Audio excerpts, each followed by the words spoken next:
Things only Jamaican people say. The mainstream doesn't know this, but phrases like 24/7, baby mama, wicked, and for real all originated in Jamaica.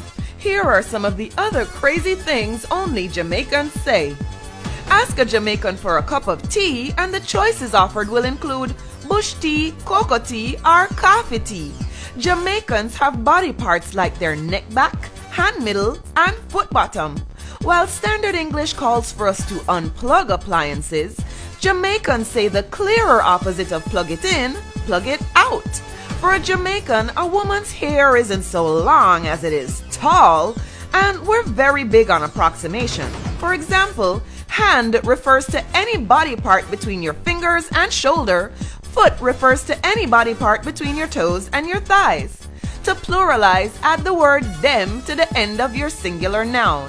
For example, teeth them, house them, vehicle them. For emphasis, double any descriptive word. I want it bad, bad. The food tastes good, good. That girl pretty, pretty.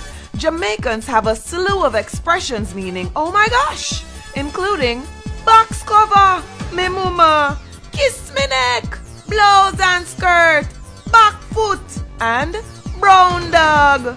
And for phrases that fit naturally in our language but sound silly upon further reflection, how about bull cow, rockstone, send it come, and kill me dead?